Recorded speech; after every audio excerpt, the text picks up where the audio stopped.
grandesmaestros.unam.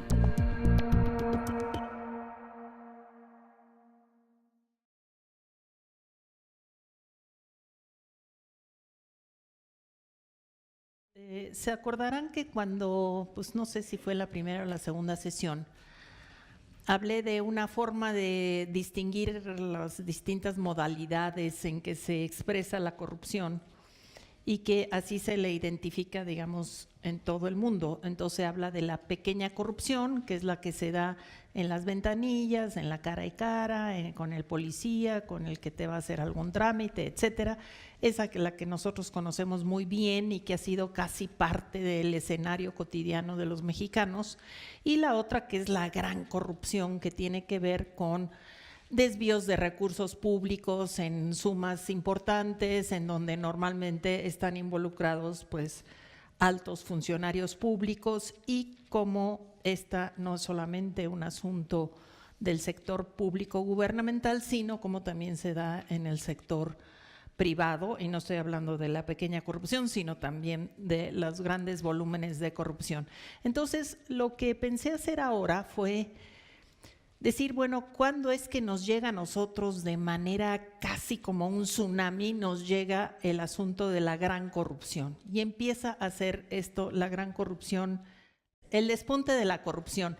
A pesar de que no tenemos una fecha en que yo diga de repente, ¡fum!, nos cayó y explotó la corrupción y empezamos a ser muy sensibles al tema de la corrupción, empezamos a ser menos tolerantes a verla.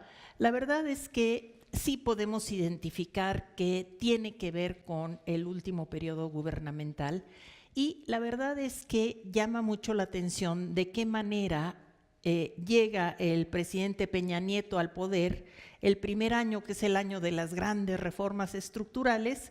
El Time Magazine lo coloca como el hombre que va a salvar a México, ¿no? Así puso la portada, Saving Mexico. Y entonces, pues lo que nosotros empezamos a ver es que justamente acompaña, no quiere decir que él llegó y apareció la corrupción, lo que quiere decir es que a lo largo del sexenio se va manifestando de manera muy clara. Un primer asunto que surge y del cual no estábamos muy claramente familiarizados es el tema del conflicto de interés. El conflicto de interés es efectivamente cuando alguien tiene un cargo y además tiene ese interés primario, digamos que es el desarrollar mi cargo como secretario de Hacienda, voy a ponerme, pero resulta que yo también tengo otros intereses personales, ¿no? Puede ser que yo sea que tenga acciones en alguna empresa o que sea parte de un consejo de administración de otra.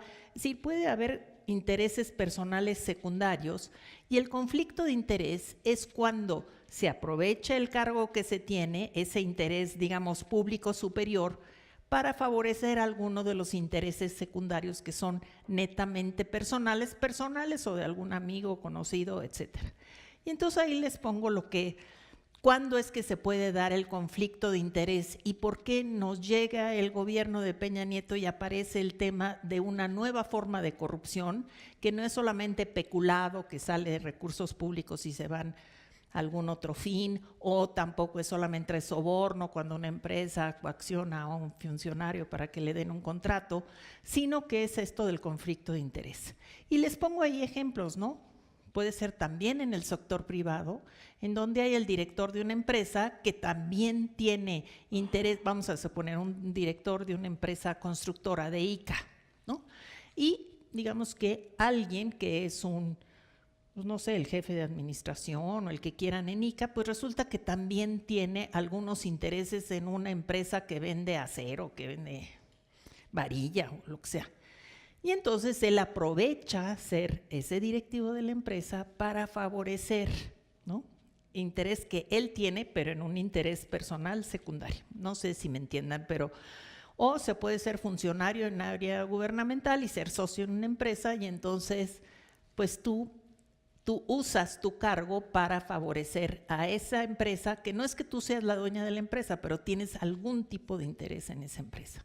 O puede ser, esto se da también, el conflicto de interés en el poder legislativo, en el poder judicial, desde luego. El poder legislativo es muy común cuando alguien es diputado o senador, forma parte de una comisión, por ejemplo, de la comisión de, ahí les pongo el de telecomunicaciones, y resulta que pues va a tener que ver todo lo que tiene que ver con legislación en telecomunicaciones y pues es accionista de una radiodifusora o de, ¿sí? Entonces, ¿qué es lo que tiene que pasar en esos casos? Pues la persona tiene que excusarse de participar en algún tipo de asunto que tenga que ver con esta posibilidad de conflicto de interés.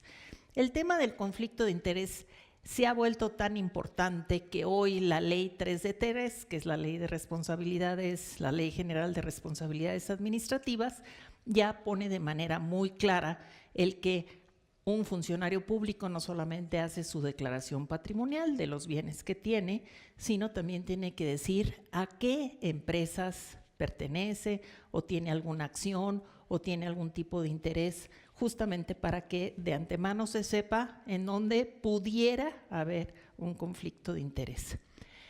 Está claro que el conflicto de interés no es una situación permanente, ¿no? No es que yo sea diputado, tengo una acción en una empresa radiodifusora y yo no pueda ser diputado, pues no, o no pueda ser de la Comisión de Telecomunicaciones, sí puedo ser, pero cuando lo que vayamos a discutir tiene que ver con ese segundo interés personal secundario, entonces yo tengo que excusarme, ¿sí? Entonces el conflicto de interés surge cuando se dan estos dos elementos y aparecen ahí. Bueno, pues el primer asunto del conflicto de interés es el famoso caso de la Casa Blanca, ¿no? En donde, fíjense ustedes que la señora, ¿cómo se llama la señora? Angélica Rivera, da una súper entrevista en una revista muy famosa de estos pues de actrices y de gente muy rica, y entonces da una entrevista en esa casa maravillosa que se ve atrás, ¿no? Que es la famosa Casa Blanca. Y da la entrevista y entonces alguien dice, wow, qué caserrón, ¿no? Y entonces lo que hace el grupo de Aristegui Noticias es investigar y de dónde salió esa Casa Blanca, y está reportada entre las cosas que reporta Peña Nieto, porque ustedes han de saber que los servidores públicos deben de reportar lo que son sus propiedades y los que son las propiedades de sus cónyuges y también de sus dependientes económicos, ¿no? Yo no puedo decir, ay, pues es que es una propiedad de mi marido y yo qué, ¿no? La funcionaria soy yo. No, el funcionario es Peña Nieto, pero su mujer tiene que reportar, no los reporta ella, los reporta él como asuntos de su esposa, en el entendido de que si no, pues yo pongo todas mis propiedades a nombre de la esposa y entonces a mí nunca me van a poder identificar como que tuve un enriquecimiento ilícito o que mis propiedades crecieron porque no aparecen a mi nombre sino al de mi esposa.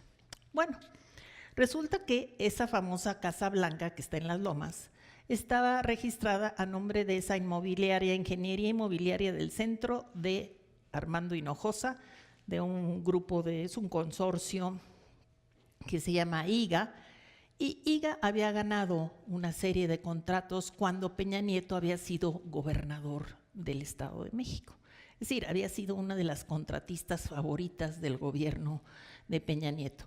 Y lo curioso es que quien había financiado la compra de esa casa, es decir, la inmobiliaria que había dado el recurso para la compra, pues era una inmobiliaria de esa misma empresa, ¿no? Entonces ahí era donde, fíjense, es la empresa con la que contrata el gobierno y es la empresa que me da a mí un financiamiento para comprar una casa que pues, escandalosa porque era de 7 millones de dólares, ¿no?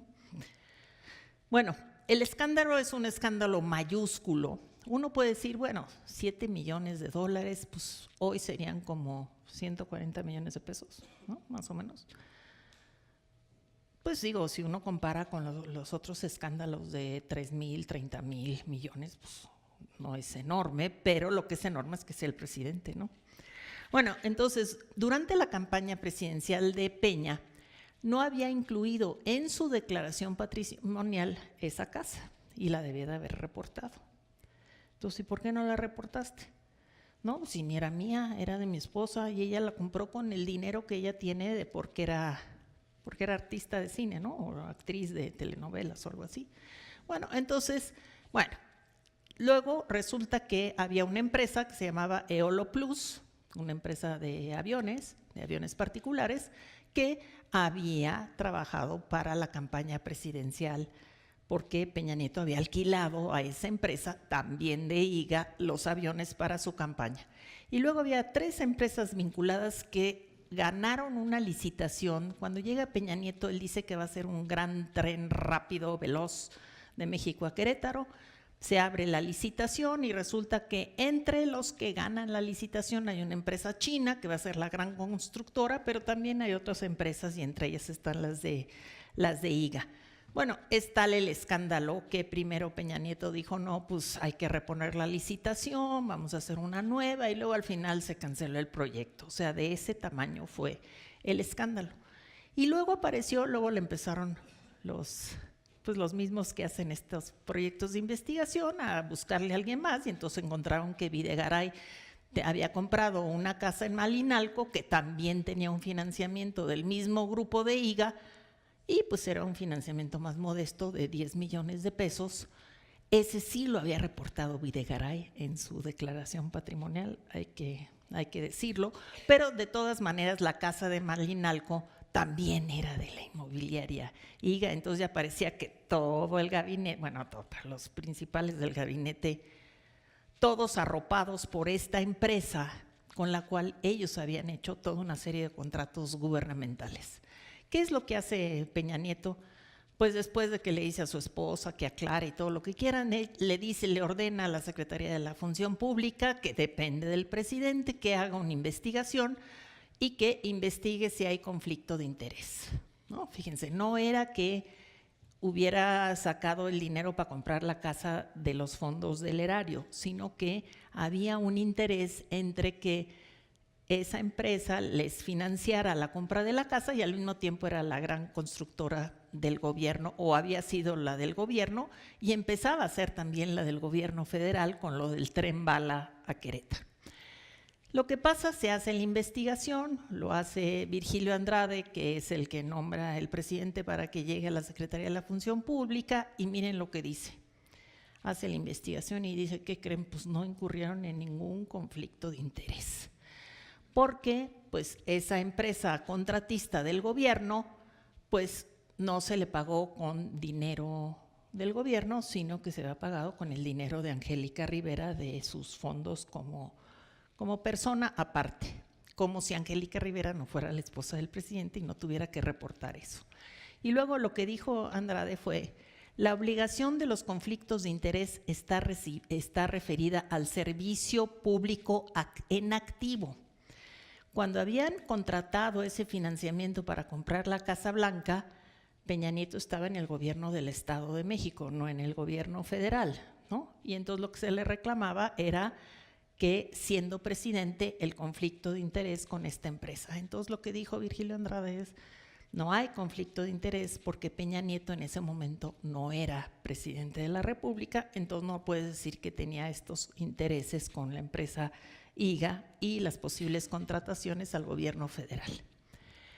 Dijo, ni EPN ni Videgaray eran funcionarios federales cuando adquirieron las propiedades en 2010, pero venían pagando el financiamiento que les había dado el grupo inmobiliario IGA.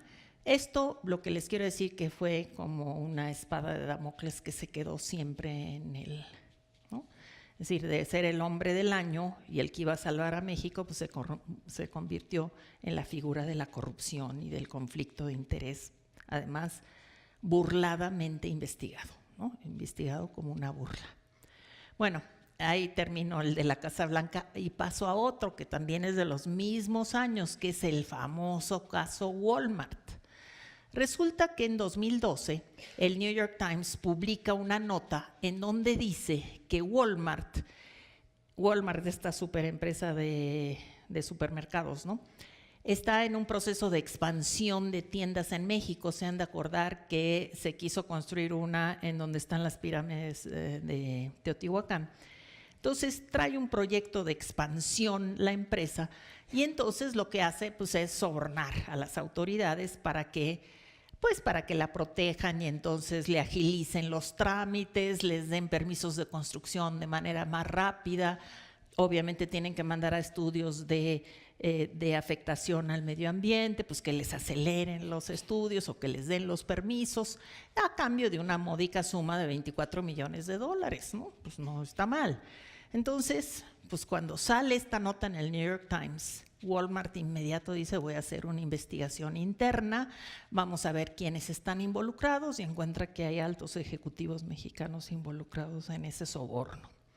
Bueno, lo que pasa es que los Estados Unidos tienen una norma que es la ley sobre prácticas de corrupción en el extranjero, que es la misma que se aplica para el caso de Odebrecht. Y entonces Walmart pues tiene que comparecer ante el Departamento de Justicia, y entonces ahí pues, se ve claramente que hubo una posible violación de la ley de corrupción en el extranjero. Entonces ahí se empieza a prefigurar, pero fíjense cómo surge, no de algo que la propia empresa a través de sus auditorías o a través de sus propios mecanismos de control lo encuentra, sino que lo encuentra porque hay una investigación del New York Times. Bueno, el asunto es que esa investigación del New York Times la hicieron 3 periodistas mexicanos, ¿no? Alejandra Janik, Narciso Contreras y Javier Manzano. Unos son fotógrafos y creo que ella es la que es reportera. Es tan contundente la investigación que hace el New York Times que entonces le dan el premio Pulitzer por el mejor reportaje de 2013, que se llamaba "Cómo Walmart utilizó sobornos para dominar el mercado". Eso fue obviamente hace 5 años, ya quién se acuerda del caso. ¿Cuántos funcionarios mexicanos fueron sancionados? Pues obviamente 0, ¿no? Pues ¿cómo? A Walmart, después de varios años, en 2017, se le impuso una multa de $300 millones en Estados Unidos. En México, hasta ahora nada, digamos hasta ahora pues. Bueno, entramos a otro tema. Estamos en puros casos de corrupción y fíjense cómo el de Walmart, aunque tiene que ver con sobornos a funcionarios gubernamentales, realmente es un asunto de mala administración del propio Walmart, ¿no? Es decir, en el Walmart no debería de haber salido 24 millones de dólares para dar de soborno, ¿no? Para hacer un cohecho con los funcionarios para, ay, miren cómo voy a hacer más tiendas y más tiendas en México. Bueno, otro de los temas que también ahora nos es súper familiar y que hace 6 años de veras nadie sabía lo que era una empresa fantasma, no es que surgieron en este sexenio, es que no estaban en el foco de nuestra atención, no eran parte de los asuntos de la agenda pública, hoy sí lo son. ¿Qué es una empresa fantasma? Hay un abogado fiscalista que se llama Luis Manuel Pérez de Hacha, que como es abogado fiscalista sabe muy bien de estos asuntos, y entonces él ha hecho varios estudios sobre qué es esto de una empresa fantasma, y dice: son empresas que se constituyen formalmente ante un notario, el notario da cuenta, a ver, tú eres una empresa que va a hacer, no sé, asesorías jurídicas, invento, ¿no? Bueno, ok, entonces se constituye, se inscribe en el registro público, te dan un RFC como empresa, y entonces tú tienes un domicilio fiscal, emites facturas electrónicas, que son los CFDI, que se llaman, ¿cómo se llaman? Iván, ¿cómo se llaman? ¿Quién sabe qué fiscales de cédula fiscal en internet, así, digital, cédula fiscal digital? Bueno, entonces esas cédulas fiscales que ahora todas son por digitales, ¿no? Que ya no son en papel como eran en el pasado, bueno, pues entonces se emiten las facturas electrónicas y se registran en el SAT. No hay de otra manera. Pero los bienes que proporcionan son o inexistentes o simulados. Por eso se llama empresas fantasmas, porque la empresa existe, se registró, está en los registros del SAT, emite facturas, pero no hace lo que dice que hace, ¿no? Que tiene que tener algún tipo de actividad para registrar una empresa. Tú registras una empresa y dices a qué va a dedicarse esa empresa. Bueno, son empresas que desaparecen con facilidad y que expiden facturas falsas, ¿sí? Es decir, son facturas que cubren todos los requisitos, pero son falsas porque no amparan el servicio que se supone que ofrece esa empresa. ¿Para qué sirven? Sirven para varias cosas, para evadir impuestos, para financiar campañas políticas sin que se vea el dinero y para también, ¿por qué no se ve el dinero? Pues porque como no sabes quién es el que patrocina esa empresa y tampoco sabes quién es al que está dirigido, porque justamente desaparecen muy fácilmente. Entonces tienen una dirección y de repente pues esa dirección ya no es, ya es una casa particular o ya es otra cosa, ya no es aquel negocio para el cual se registró en el SAT. Y entonces un candidato puede muy fácilmente meter dinero a una de estas empresas están registradas y de repente la empresa desaparece del domicilio, ya nadie la puede encontrar y ¿a dónde fue a parar el dinero? Pues quién sabe a dónde fue a parar, ¿no? Por eso son empresas fantasmas en donde el dinero llega, pero no sabes ni cómo, ni en qué se usa, ni a dónde fue a parar. Son empresas fantasmas. ¿Cómo operan cómo funcionan? Bueno, pues un funcionario abre una licitación para una obra o para un servicio cualquiera. Yo necesito mobiliario para una dependencia, entonces voy a contratar con una empresa, busco una empresa que tiene mobiliario, entonces, pues muy bien, voy a contratar, se arma el expediente, se cumple con los requisitos fiscales, se emite la cédula fiscal y nada más que esta ampara la transferencia del dinero que yo pago, pero resulta que de repente, ¡pum!, desaparece la empresa, ¿no? Entonces, me puede defraudar a mí incluso, ¿no? Yo puedo legítimamente ir con una empresa que dice que hace, no sé, que vende botellas y yo voy a comprar las botellas y resulta que de repente pues ni me entrega las botellas ni vuelvo a localizar a la empresa porque ¡fum!, ya se esfumó. Bueno, ¿cuáles son los delitos en los que incurren? Defraudación fiscal, esa es la primera, ¿no? Porque se registran, pero luego ya el SAT va, las persigue y resulta que ya no están. Amparan operaciones inexistentes, ¿no? Es decir, le dan cobertura a una operación, pero que en realidad no existió. O se apropian indebidamente de recursos del Estado, hay la posibilidad de un lavado de dinero, pues claro, tú inviertes ahí dinero, tú dices, yo invertí en comprar 2,000 sillones para el auditorio y resulta que pues de repente desapareció la empresa. Bueno, y ustedes la oyen todo el día, ahora con lo del Mundial de Fútbol, aparecen muchas empresas que organizan viajes para ir a Rusia y de repente la gente mete su dinero y ¡boom!, se fue a la empresa y ya te quedaste sin el boleto de avión y sin nada, y ¿no? Entonces, pues sí, lavan dinero en operaciones con recursos de procedencia ilícita y al final pues es un mecanismo muy fácil para financiar campañas sin que dejen un rastro, porque tú dices, pues fíjate tú que yo soy de la campaña de tal candidato, necesitábamos contratar 20 camiones para el cierre de campaña, contratamos a los 20 camiones con una empresa que dice que tiene 20 camiones y el día del cierre de campaña pues no llegaron los camiones y pues a ver dónde está la empresa, pues ya la empresa no está donde dice que debía de estar. Estoy haciendo una imagen medio grotesca, pero ese es como funcionan las empresas fantasmas. ¿Qué es lo que hace el SAT? El SAT puede ubicar a las empresas fantasmas a través de qué? Pues justamente a través de las facturas, ¿no?, que emiten y que son facturas digitales y que ya él las registra aunque uno no quiera. Si yo voy y le pago al médico y el médico me da una factura digital, aunque yo no la reporte, esta ya inmediatamente se sube a la página del SAT, ¿no? Por eso es tan fácil ahora hacer la declaración de impuestos, porque todo lo que uno va pagando, pues ya va subiendo, ¿no? Porque son justamente facturas digitales. ¿Qué es lo que hace el SAT? Entonces puede identificar que hay a través de esas cédulas fiscales, pues que de repente ya las operaciones se rompieron, ¿no? Era una cédula, era una empresa que daba facturas y de repente deja de dar facturas, empieza a investigar y entonces lo que hace es que publica las listas de esas empresas. Yo tengo ahí un dato de que de 2014 a 16 el SAT identificó 4,329, pero ayer estaba viendo que ya van como por 6,000 empresas fantasma en el país que tiene identificadas el SAT.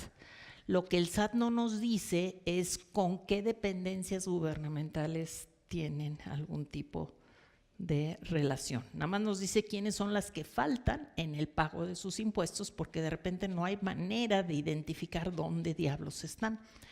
Bueno, identificó estas empresas fantasma, fíjense, sobre todo en 5 estados, en la Ciudad de México, en el Estado de México, Nuevo León, Jalisco y Veracruz. Curioso, ¿no? Son los estados más grandes, los más poblados del país, son en donde encuentran mayores empresas fantasma. Y lo que encontraron es que 172,000 empresas le compraron facturas a esas empresas fantasma, porque también emiten facturas falsas, y por $1 billón de pesos. Es decir, ¿en dónde está la posibilidad de agarrar a estas empresas? Pues en el SAT. Esa es la verdad, es el que tiene ahí la herramienta más fuerte. Entonces, si pensamos que el SAT puede identificar a estas empresas fantasma y sabe quiénes son las dependencias gubernamentales que compran con esas empresas, pues puede hacer el match, ¿no? Encontrar el vínculo, y ahí no solamente agarrar a las empresas que no pagan impuestos, sino agarrar a las empresas públicas que derivan recursos y los desaparecen, ¿no? Diciendo, pues yo compré con tal empresa, nomás que tal empresa desapareció, entonces ni obtuve el servicio que yo contraté, pero pues tampoco recuperé el dinero porque se desapareció la empresa, ¿no?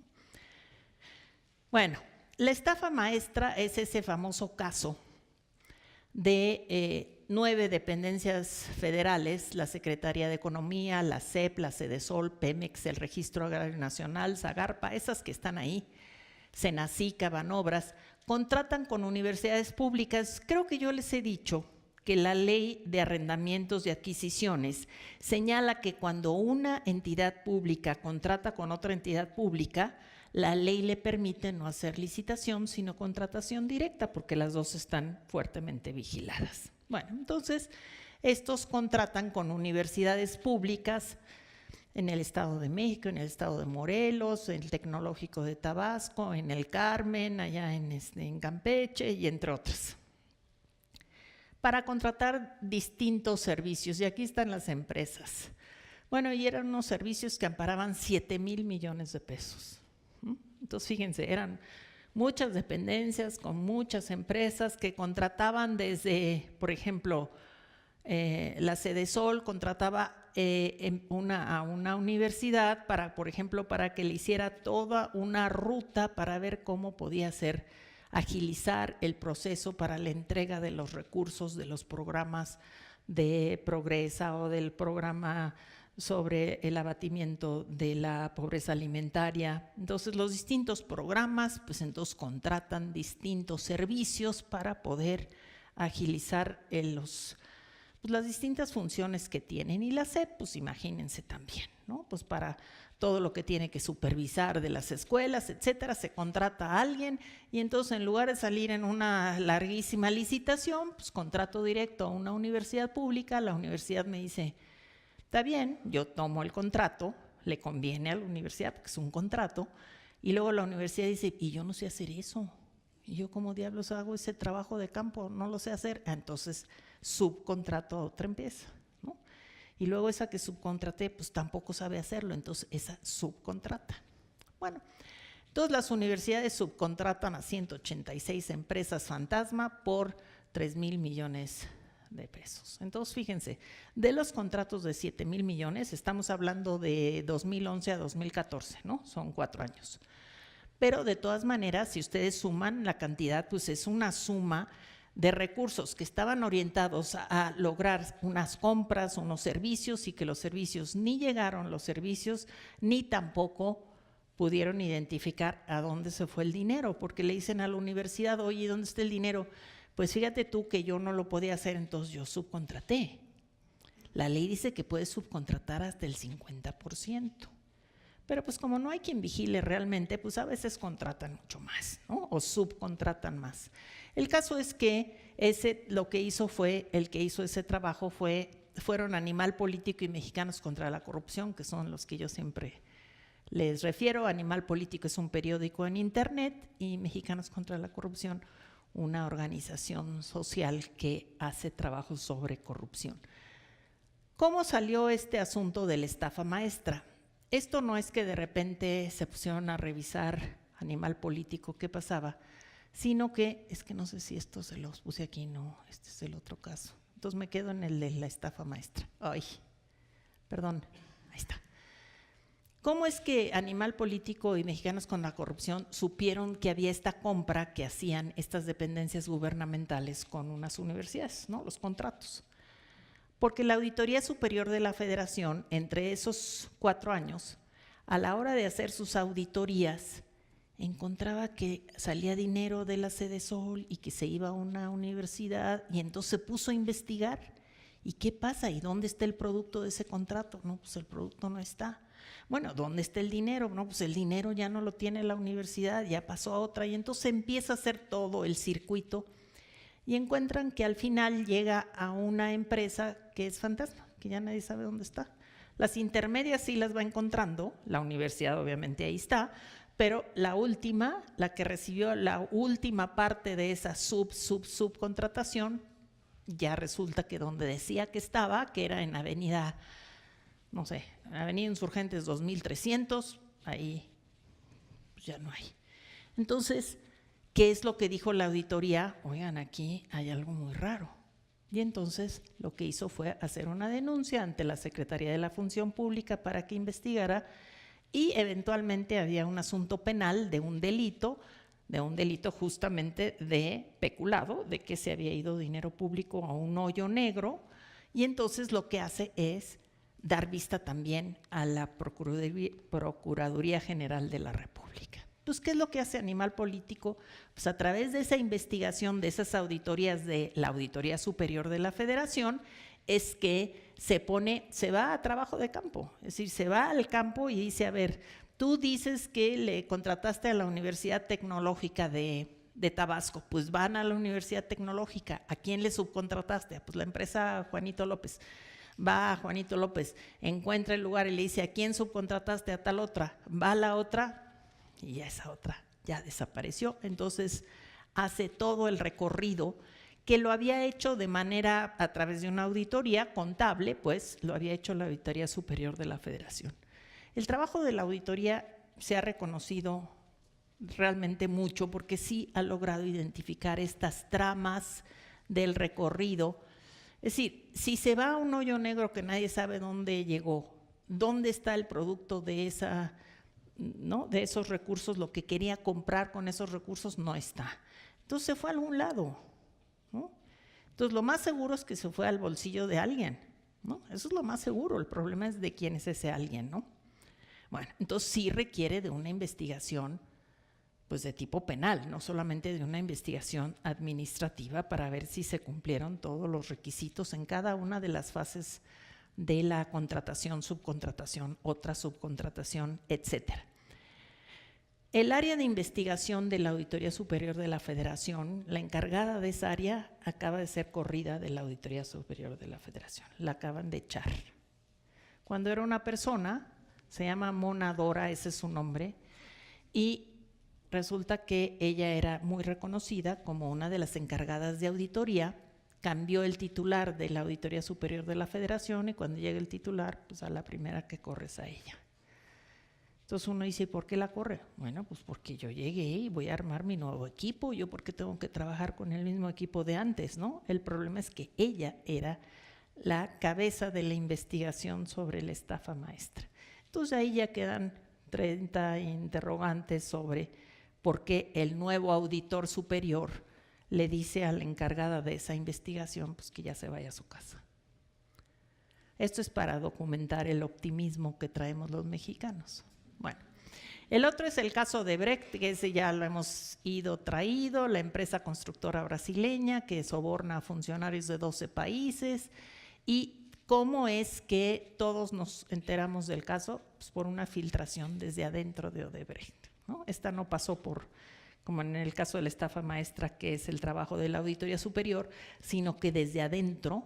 ¿Se acuerdan que hemos hablado de la necesidad de que adentro quien sabe de algún acto de corrupción lo pueda denunciar y que esté protegido? Bueno, pues denuncia un ex empleado, filtra la información con documentos, lo da a la justicia brasileña y entonces la justicia brasileña empieza la investigación gracias a que le llegó esa denuncia, digamos, anónima de un ex empleado.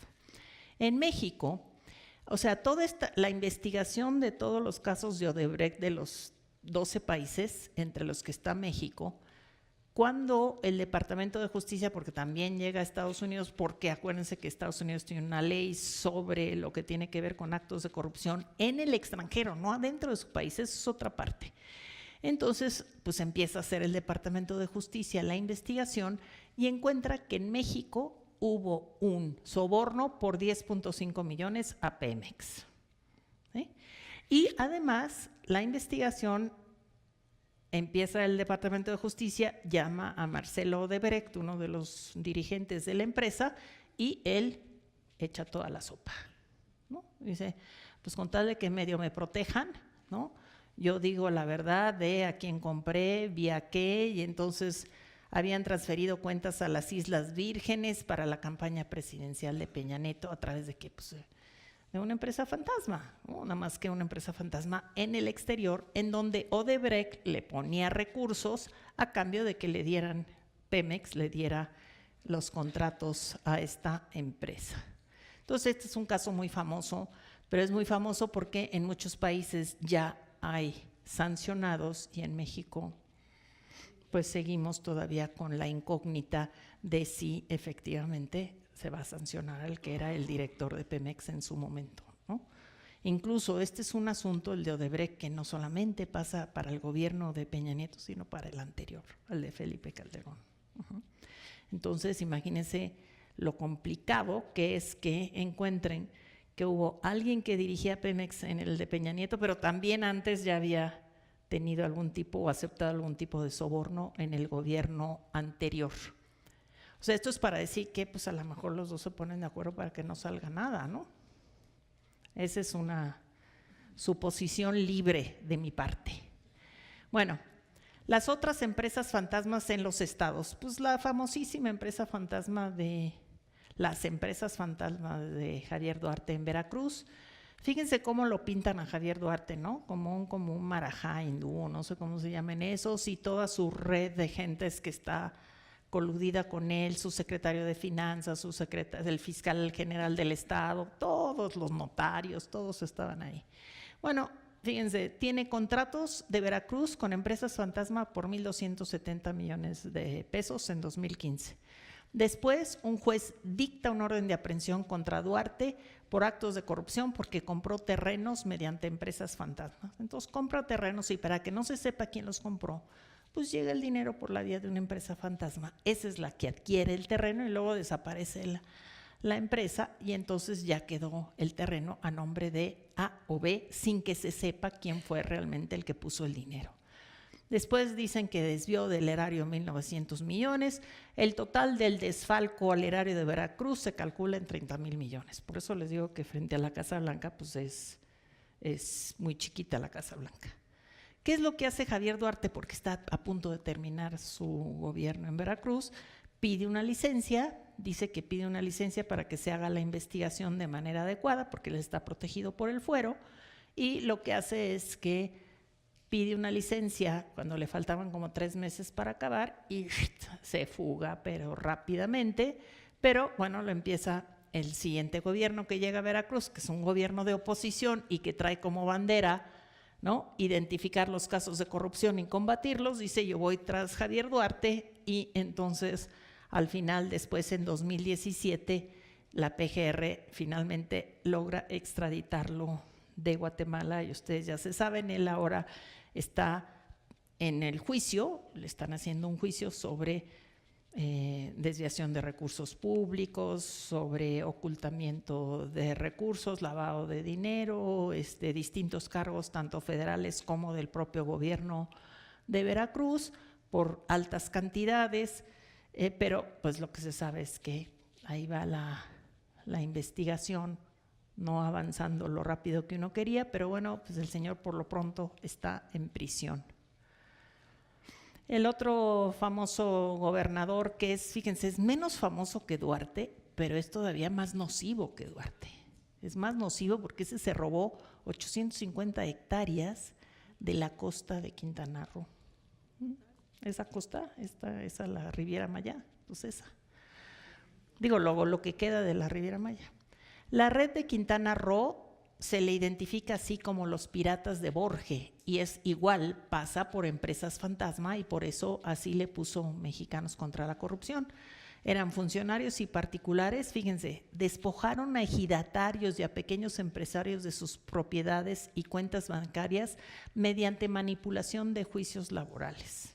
Entonces decían, a ver, tú no le pagaste a tus empleados quién sabe qué, un juicio laboral, y te están reclamando que les debes yo no sé cuánto, y por esa vía empezaron a quitarles empresas, es decir, cobrarles por esa vía. Entonces, pues se allegaron de una cantidad de propiedades.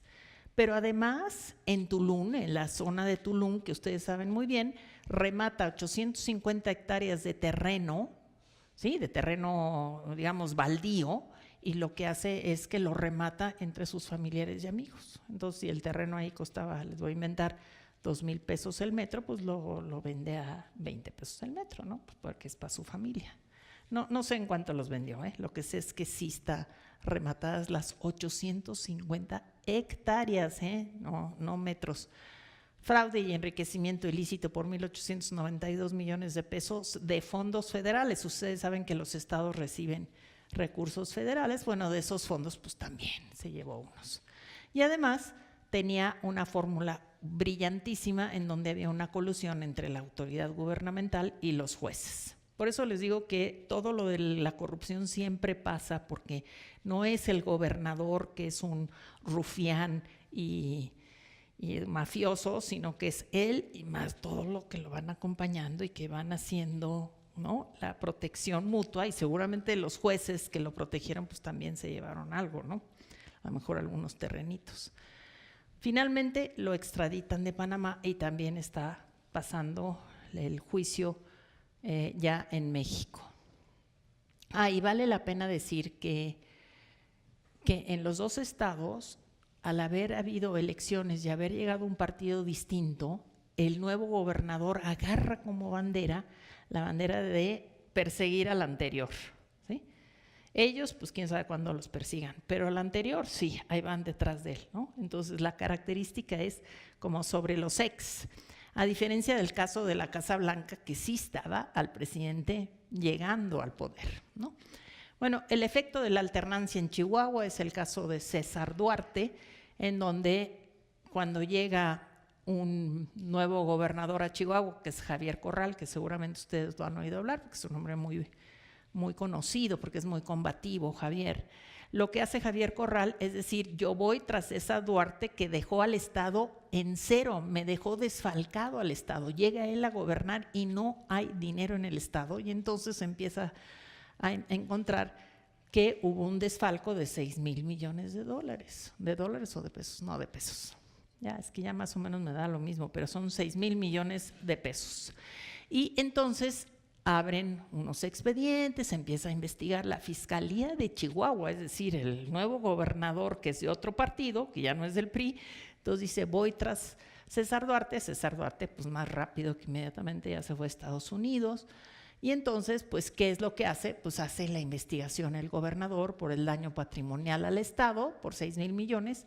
Hay 11 órdenes de aprehensión en el Estado de la Fiscalía Estatal, pero también la FEPADE, la Fiscalía Especializada de Delitos Electorales, empieza a abrir una por una cuestión muy curiosa. No era solamente la empresa fantasma, sí hay una empresa fantasma, pero resulta que lo que hacía César Duarte era reducirles a los funcionarios, a los empleados gubernamentales, les decía, a ver, tú tienes un gobierno porque tú tienes un gobierno, tú tienes un empleo porque este es un gobierno priista. El gobierno priista te da un empleo, pues tú dale una colaboración al PRI, ¿no? Pues digo, entonces yo te voy a deducir, ¿no?, entre 15 y 20% de tu salario, y pues si no, pues bye bye, ¿no? Pues digo, es como una colaboración, tú tienes un puesto, o un empleo, yo te pido que colabores con el partido.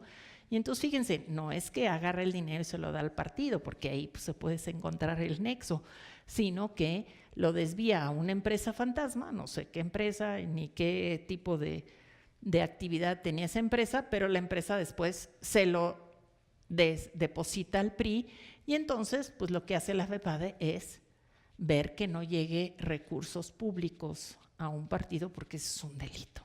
investiga, encuentra que efectivamente hubo 14 millones que llegaron al PRI de Chihuahua, ¿no? Ahí está en la cárcel el que era el secretario general del partido cuando el dirigente era Manlio Fabio Beltrones. Y entonces, pues lo que dice, aquí hay un delito, y entonces va con un juez, el juez lanza una orden de aprehensión y hay una orden de aprehensión de carácter federal por el asunto de financiar a un partido de manera ilegal con recursos públicos. Entonces, esto yo les puedo decir que son cosas nuevas en el país, esto no había antes, ¿no? Ni FEPADE había hecho ese tipo de investigaciones, ni tampoco había fiscalías independientes que hicieran esta investigación. Esto es algo que ha ido poco a poco, aunque ya finalmente hay una orden de extradición, pero pues la orden de extradición lleva 3 meses y todavía todo el mundo sabe dónde está el señor, está en San Antonio. Pero pues, vaya a saber, a lo mejor está muy escondido y no lo pueden encontrar. Bueno, esto de las empresas fantasma, para que no crean que nada más es del PRI, ni del gobierno federal o de los gobiernos locales del PRI, pues las empresas fantasmas en la Ciudad de México, la Asamblea Legislativa, fíjense, ¿no? El órgano de representación popular, contrató por 37 millones de pesos a empresas fantasma para, fíjense, para hacer un análisis de la nueva Constitución de la Ciudad de México y de un análisis sociopolítico de la entidad, ¿no? De la Ciudad de México, como si no tuviéramos todo lo que hace el INEGI y todo lo que hacen para que me digan cómo está, ¿no? Cuáles son los sectores que hay dentro. Pero bueno, vamos a suponer que necesita un nuevo estudio actualizado. Pero también le pide inventarios de un almacén y también le pide un kit de maquillaje. Todo eso está en el contrato que amparan los 37 millones de pesos. ¿Y quién firma los contratos? Ah, pues el oficial mayor de la Asamblea Legislativa, que es el Congreso de la Ciudad de México, y el coordinador del PRD, que es un señor Leonel Luna, y ese señor Leonel Luna, que era sigue siendo el coordinador del PRD, ahora va a tener, es también uno que está postulado para tener otro cargo, ¿no? Porque pues algún premio tiene que tener por tener esas empresas fantasmas. Y entonces cuando empiezan a hacer la investigación y dicen, ¿y por qué no revisaste si estaban en los domicilios de esas empresas? Dijeron, pues estaban registradas en el SAT, pues yo ya no identifiqué si existían o no existían, yo contraté con ellas y resulta que eran fantasmas, ¿no? Entonces el problema es que sí existen, pero ¡fum!, desaparecen, ¿no? Existen. Ganan ciertos contratos o a veces es en complicidad, obviamente, con los propios gobiernos. Pero lo increíble aquí es que los propios partidos amparan a la gente y bueno, ya todo el mundo sabe que este señor Leonel Luna es una persona que no hace las cosas bien y ya está de candidato y seguramente ganará su cargo ahora. Bueno, ya voy a terminar y entonces lo que le quería decir es lo que ha dicho Transparencia Internacional. ¿Se acuerdan que Transparencia Internacional mide los niveles de percepción de la corrupción? Y lo que Transparencia Internacional hace como 3 semanas dice, pues de toda mi experiencia internacional yo tengo 5 medidas que pueden ayudar a que baje la corrupción, no en México en específico, sino en general, y fíjense lo que dice. Registrar al beneficiario real de empresas en contratos con gobiernos. Tú cuando haces un contrato con un gobierno, tú dices, pues yo soy la empresa A, que me dedico a hacer estas cosas, aquí están mis documentos de que yo pago impuestos, todo. Pero no se sabe quién es el beneficiario de esos contratos de manera personal. Una de las cosas que dicen es, pues hay que transparentar quiénes son los socios, los accionistas, pero no solamente eso, sino los beneficiarios directos, que puede ser alguien que a lo mejor ni aparece, ¿sí? Es decir, puede ser alguien que es el gran capitalista de esa empresa, pero ni la maneja, no está entre los administradores. Bueno, pues yo quiero saber esos. Entonces, es decir, hay que saber todos los que están involucrados. Lo mismo que pasa en el sector público, no hay que saber quién es el jefe de departamento que fue y llevó el contrato y que lo firmara, sino quién es finalmente el responsable superior. Mecanismos efectivos de denuncias de irregularidades, que ya les hemos estado insistiendo, que es algo que los organismos internacionales dicen. Tienes que tener mecanismos de denuncia. Cuando los denunciantes están protegidos, se animan a denunciar.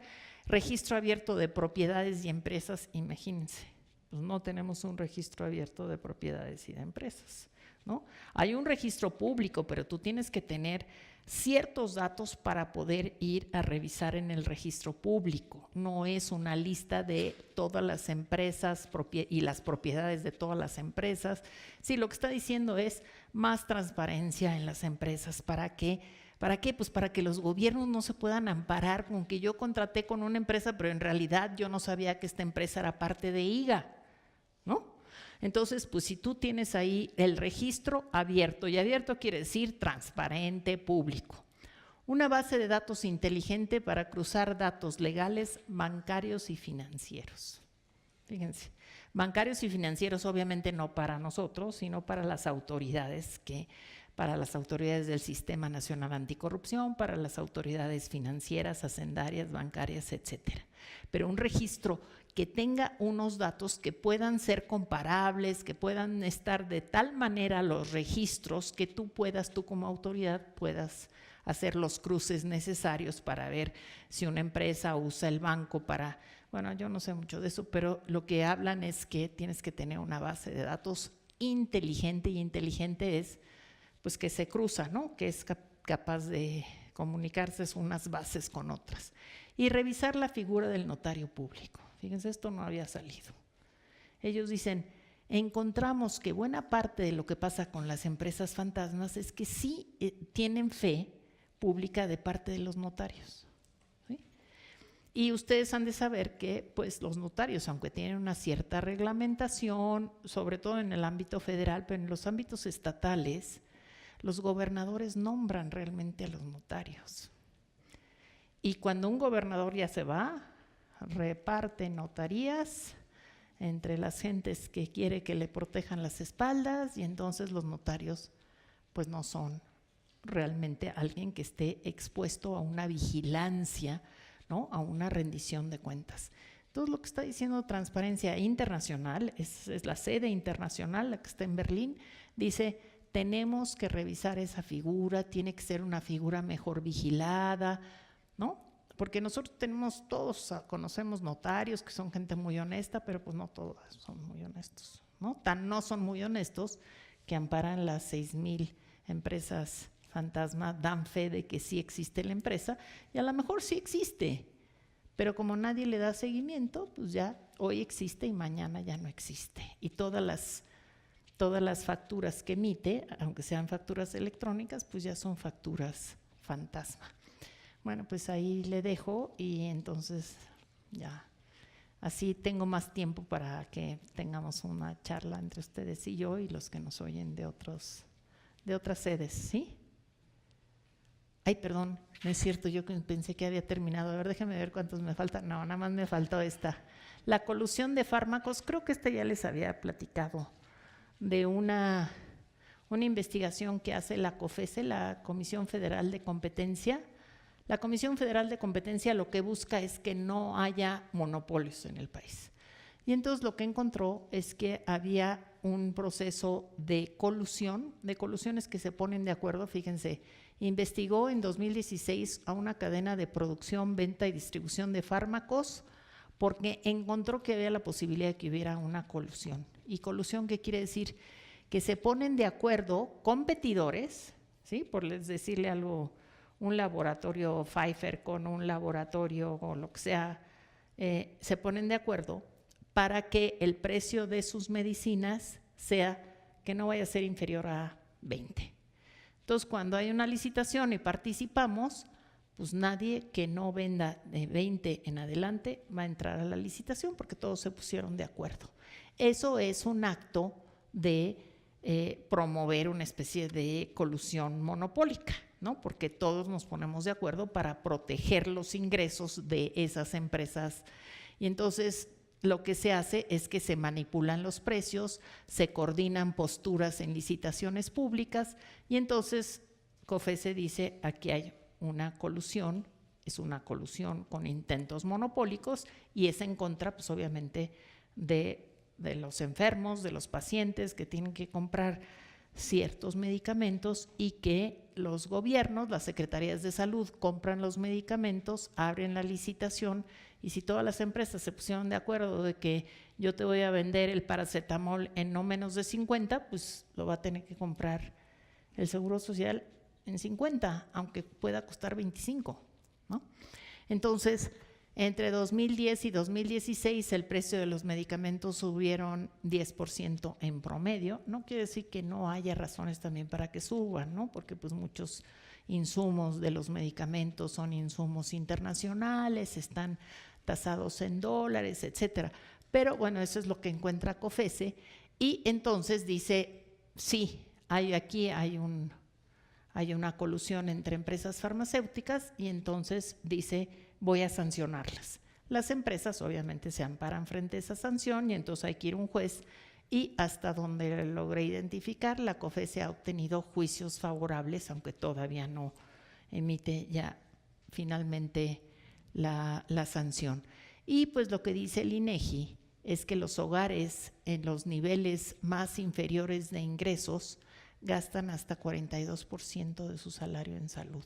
Eso es para que vean la magnitud de lo que es que unas empresas se pongan en colusión y digan, no vamos a vender a menos de esto. Y entonces, aunque lo ganes tú o lo gane yo, por debajo de eso nadie se va a poder colocar, ¿no? Porque nos ponemos de acuerdo.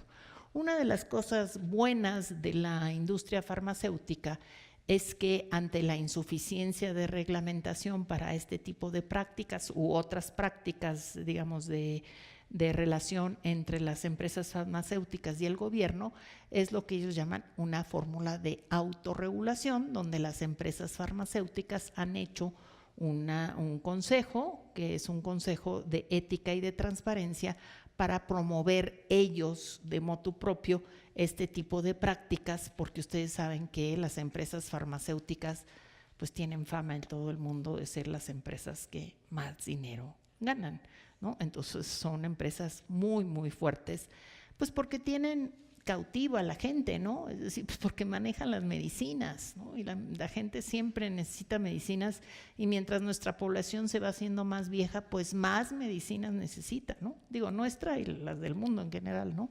Vivimos más, pues necesitamos más medicinas mientras nos vamos envejeciendo.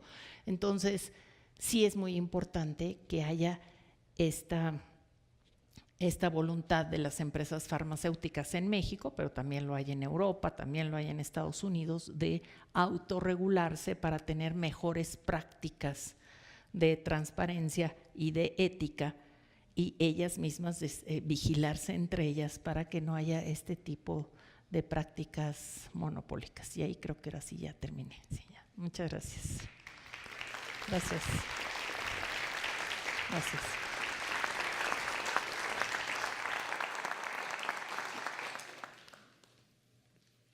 Bueno, vamos a pasar el micrófono para hacer grupos de preguntas. Les vamos a pedir que por favor sean muy concretos, muy breves, para dar oportunidad a que más personas pregunten. ¿Alguien tiene una pregunta?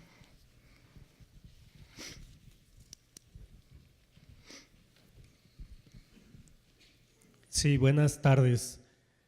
Mi nombre es Marcos Méndez. Una disculpa porque me voy a referir a un tema, de la sesión pasada. En el estado de Guerrero aún no hay comisión de selección para el comité de participación ciudadana y obviamente no hay comisión de participación ciudadana y está solamente la legislación. ¿Qué se puede hacer para acelerar este proceso? La normatividad pues ya está rebasada, debieron haber seleccionado los diputados en enero, en los 3 primeros meses de este año, esa comisión de selección, pero a la fecha nada, ¿no? ¿Qué se puede hacer?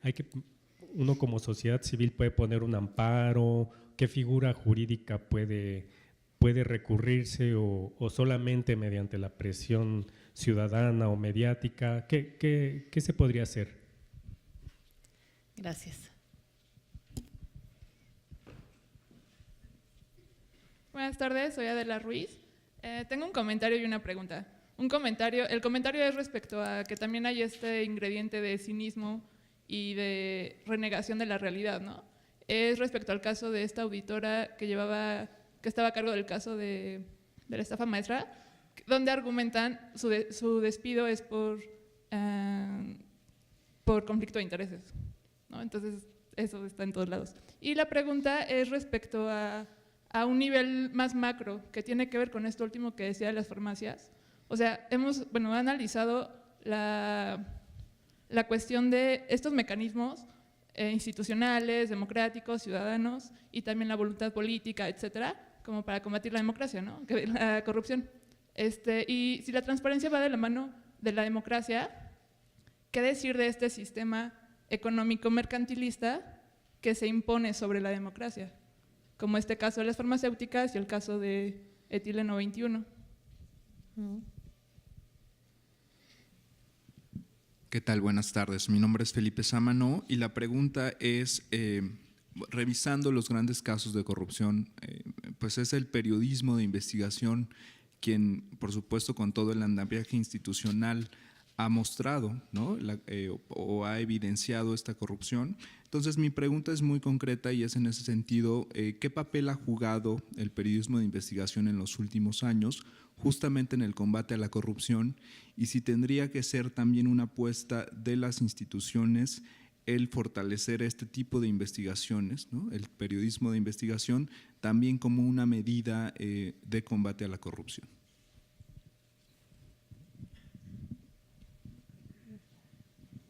Sí, buenas tardes. Patricia Rubio. Tengo una pregunta. La falta de designación de los 18 magistrados del Tribunal Federal de Justicia Fiscal Administrativa no se han designado. Todos estos casos involucran seguramente faltas graves. ¿Quién va a sancionar a dichos funcionarios que estén involucrados o las contralorías internas tendrán competencia? Gracias. Sí, ya. Bueno, a ver, no hay comité de participación ciudadana en Guerrero. Entiendo que son más o menos como unos 8 estados que todavía no lo tienen y todos iban muy retrasados. Y usted señaló muy bien cómo se puede hacer. Una primera, que es una herramienta que tenemos todos los ciudadanos ahora, es la de interponer justamente un amparo. Y un amparo ante un juez porque han sido omisos los congresos en nombrar al comité de selección para que nombre al comité de participación ciudadana. Esta es una figura nueva, producto de la reforma a la ley de amparo, en donde ahora efectivamente un particular puede ampararse ante una autoridad porque justamente hay un interés en que un interés genuino y un interés legítimo para que se sucedan las distintas fases de un proceso como este, que es de construcción institucional, ¿no? El Comité de Participación Ciudadana Nacional interpuso varios amparos justamente para obligar a que los congresos locales emitieran sus leyes, hicieran sus reformas constitucionales, emitieran sus leyes y lo que le correspondiera. Entonces, se puede recurrir al amparo e invocar este interés legítimo, aunque no sea usted el que tiene, no es directamente que lo afecte el que no haya el Comité de Participación Ciudadana, es algo que afecta a todo el estado de Guerrero. Y la otra, que creo que es una muy efectiva, es justamente la reprobación social, ¿no? Es decir, la sociedad que se organice, que repruebe, que esté todo el tiempo diciendo pues el gobierno nos debe A, B, C. Y esa reprobación social tiene que pasar por pues no volver a nombrar a quienes tuvieron un cargo público, hacen mal el cargo público, se desempeñan erróneamente.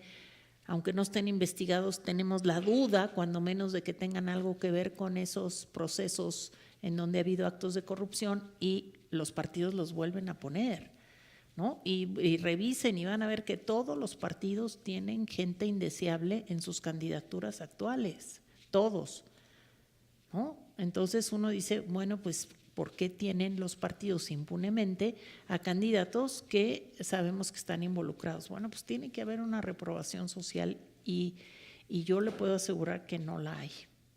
Que la gente no se toma la molestia en ver, oye, a ver ¿por qué está aquí este señor Napoleón Gómez Urrutia? ¿Qué tiene ahí? ¿Por qué está en el caso? Fíjense, en el caso de las listas del PRI, hay gentes asociadas con Javier Duarte que trabajaron en su gobierno. A ver, ¿qué tienen que hacer de candidatos a diputados? Entonces uno, ¿qué piensa? Pues bueno, pues hay algún tipo de compromisos, obviamente. Entonces, si uno no investiga y hay páginas del INE en donde dice, ¿quieres saber quién es tu candidato?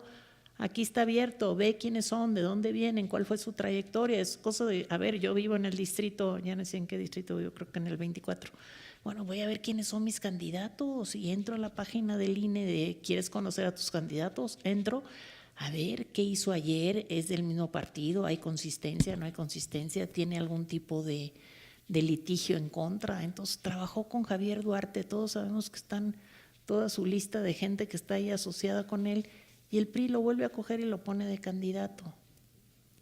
Y si vemos el PAN también tiene candidatos de gente que no debía de haber estado, o sea, no deberían de volverlo a postular, pero están apostando a que la gente le da lo mismo, ¿no? Que la gente va a votar por el partido y no le importa si está votando por una gente que ya tuvo un proceso de investigación o que debía de tener un proceso de investigación. Entonces yo creo que la reprobación social es muy efectiva, pero necesita trabajo de la gente, ¿no? Así, no podemos reprobar nada más denunciando genéricamente, sino hay que denunciar con información. Y yo por no voto porque ya sé que estuvo involucrado en la red de corrupción de Duarte.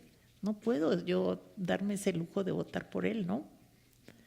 Bueno, cinismo y negación, me decía usted, y porque se le dice que hubo conflicto de interés, pues que lo que yo entiendo, porque es lo que ha salido en la prensa, claro que es lo que uno ve, es que pues nadie le dijo cuál era el conflicto de interés, nunca hubo ninguna explicación. Creo que el conflicto de interés tiene que ver que era una persona muy cercana al antiguo auditor superior y ese es conflicto de interés. El conflicto de interés no es porque tú tengas una relación con tu jefe, si es que digamos una relación cercana con tu jefe, no estoy hablando de otra cosa, pero le digo, visto así es cuando menos hay, sí despierta sospechas que corran a la que fue la cabeza de esa investigación, que fue una investigación que la auditoría le estuvo dando a conocer cada año que hacía su informe lo daba a conocer, pero no fue sino hasta que Animal Político y Mexicanos contra la Corrupción hicieron su trabajo de campo que no pudieron identificar todas las tramas de ese caso. Y el sistema económico, pues sí, el sistema económico tiene mucho que ver, por supuesto, ¿no? Las complicidades entre los intereses económicos, los intereses políticos, ¿no? Pues esto es, en todas partes del mundo hay, digamos, las élites, pues se juntan las élites políticas con las élites económicas, van a los mismos lugares, si pueden se casan entre ellos, pues sí, son élites al final. ¿Qué es lo que hay que hacer para evitar eso? Pues no impedir que se casen o que tengan o que su hijo se case con la hija de aquel, sino que pueda haber mecanismos de control, de vigilancia mucho más fuertes y que de veras ser consistentes, porque a veces son fuertes con un caso y luego ¡pum!, ya no vuelven a ser fuertes. Entonces tiene que ser una cosa consistente y de nuevo la reprobación social es clave. Entonces el caso de esta persona de la Auditoría Superior, pues yo creo que lo que ha salido a la luz pública es un elemento importante para que cuando menos se aclare qué fue, si es que hubo un conflicto de interés, pues que se entienda qué fue lo que llevó a ello. ¿Por qué el periodismo de investigación es tan importante? Mire, es importante aquí, yo les ponía el caso del New York Times para Walmart, ¿no?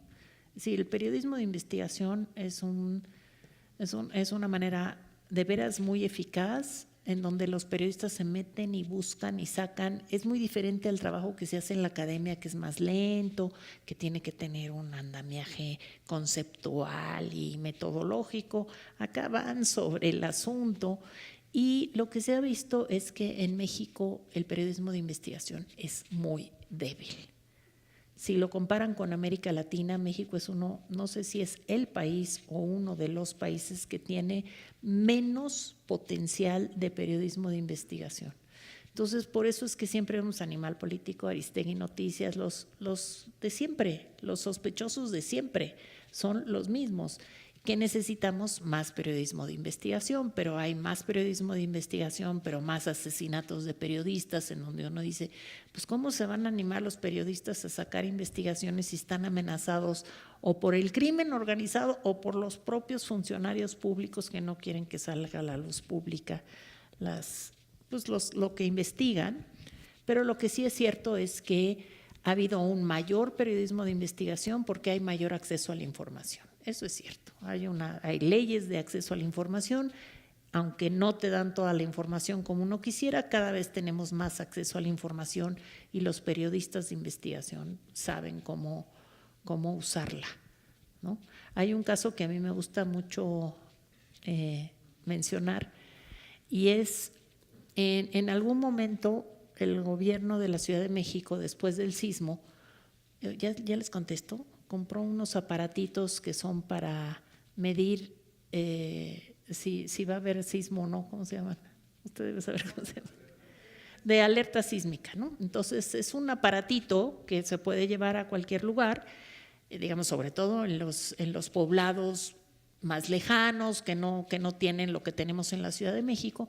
Entonces el gobierno compró no sé cuántos aparatitos y de repente, ¿dónde están los aparatitos estos detectores de sismos? Pues nadie sabe dónde están. Y de repente empieza alguien a buscar, un periodista empieza a buscar, ¿a dónde está? Pues si el gobierno compró, les voy a inventar, 20,000 aparatitos. ¿Y dónde están los 20,000 aparatitos? Y entonces va y encuentra que en algunos mercados vendían esos aparatitos para que la gente los comprara a un módico precio, baratitos, pero pues la gente decía, yo tengo mi aparatito para detectar. Y entonces le preguntaban al periodista, ¿y cómo le hiciste para identificar esto? Pues con puras solicitudes de información. A ver, ¿cuántas compraste? ¿A quién se las compraste? ¿En dónde? ¿Dónde están? Y entonces pues los gobiernos van dando la información y entonces sigue la hebra y entonces encuentra que lo están vendiendo en el mercadito. Pues, o sea, es una desviación de recursos, alguien se llevó los dineros porque pues lo vendió al mercadito, entonces aunque los vendan, digamos, a precios módicos, de todas maneras, la cantidad y este es un periodista que nada más me acuerdo de su nombre, que se llama París, por eso me acuerdo, pero que hizo como 10,000 solicitudes de información, una y otra, hasta que logró toda la información. Y entonces, pero pues para eso necesitas tiempo, ¿no? Entonces el periodismo de investigación tiene que tener pues una respuesta de la sociedad, o sea, que la sociedad reconozca ese periodismo de investigación, porque si le da lo mismo un periodismo banquetero que nada más se hace sobre entrevistas a los funcionarios o a los grandes artistas, pues es otro tipo de periodismo. Este requiere sistematización, orden, ir agarrando las cosas y al final pues sacar una clara identificación de a dónde se fueron esos recursos. Entonces, el periodismo de investigación sí es muy importante. No es un asunto de andamiaje institucional, porque eso no es del periodismo. Esto es de, digamos, iniciativas pues, de periódicos o de periodistas que dicen hay que armar esto. Y si ustedes ven lo que hay de periodismo de investigación, pues van a ver que surge de la iniciativa de alguien que empieza a buscar fondos y entonces con esos fondos va haciendo ciertos programas de periodismo y entonces este periodismo le permite tener recursos, ¿no? Si ustedes entran a Animal Político, a la página de Animal Político tiene una parte donde dice ayuda a financiar a Animal Político y entonces si uno quiere da una aportación o anúnciate aquí en Animal Político y entonces por la vía de anuncios, ¿no? Pero pues se tiene que armar el asunto, ¿no? Así como de que lo fomente, por ejemplo, la Secretaría de Telecomunicaciones, pues no hay como una… Y lo de los nombramientos que hacen falta. Usted tiene toda la razón. Si no lo platiqué la vez pasada, la verdad es que es uno de los temas claves de las sanciones, son las sanciones administrativas que tiene a su cargo el Tribunal Federal de Justicia Administrativa y en los estados los tribunales respectivos. Y estos lo que van a recibir son las investigaciones que hacen los órganos internos dentro de las dependencias. Es decir, si yo tengo la Secretaría de Educación, ahí hay un órgano interno. Es el que va vigilando que se hagan todas las licitaciones, los contratos, que las personas cumplan con sus funciones, etcétera. Va vigilando todo, ¿no? Que no haya desvíos de recursos, que la gente asista regularmente, que en fin, que se cumpla todo lo que tiene que cumplirse. Es el órgano de control interno. Si encuentra algo o recibe una denuncia de que alguien favoreció a una empresa en lugar de… pues tiene que investigar. Entonces el OIC se investiga y si encuentra una falta grave se la tiene que dar a conocer al tribunal. Si no hay magistrados, el tribunal no va a poder hacer nada porque no hay quien los pueda procesar.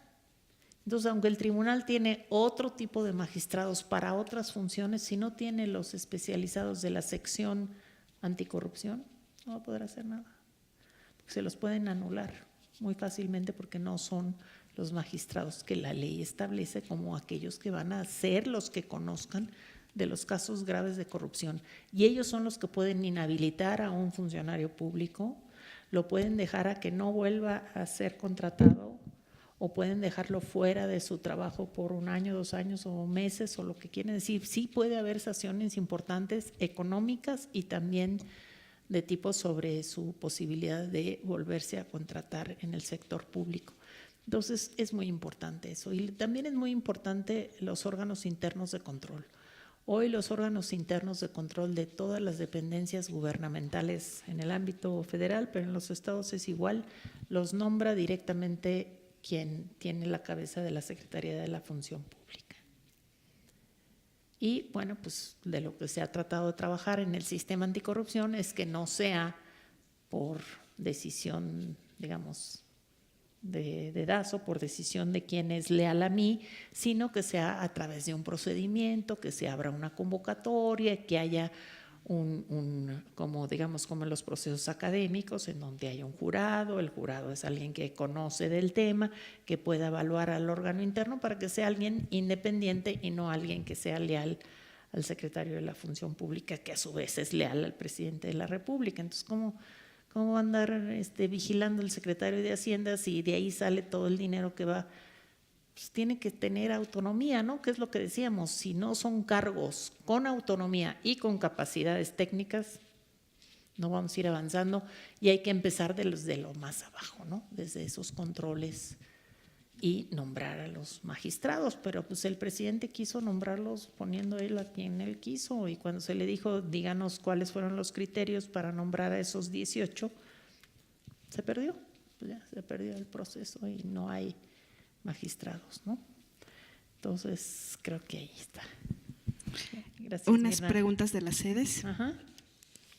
La maestra Verónica Ruela, de la Preparatoria Josefina Camarena, dice, en el caso de lavado de dinero, ¿cuáles son las principales pruebas y o documentos que proceden para iniciar una investigación?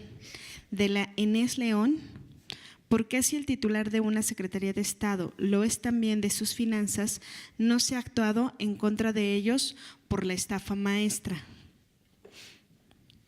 De APAUNAM, si el SAT conoce cómo operan las empresas fantasmas, entonces ¿qué medidas ha puesto en práctica para evitar que sigan operando las empresas fantasmas? De APAUNAM también, Jaime Tamayo, ¿cómo atreverse como ciudadano a combatir la corrupción si usted mencionó que a la funcionaria que investiga la estafa maestra la corrieron en vez de premiarla? De UNAM Costa Rica, ¿qué herramientas recomienda para evitar la corrupción en los funcionarios públicos a nivel interno? y de la Escuela de Nivel Medio Superior Salamanca, ¿qué tanta confiabilidad considera usted que tiene el INE de cara a este proceso electoral? Ay, muchísimas gracias. A ver, ¿cómo se hacen las pruebas de lavado de dinero? Pues lo primerito que tiene que hacer la autoridad es identificar cuáles son las empresas que están o emitiendo estas CDFI, que son las cédulas fiscales, o sea, los comprobantes fiscales. Entonces, si se identifica que son comprobantes fiscales que no tienen que son una empresa que no tiene un domicilio claramente identificado, entonces se hace una investigación.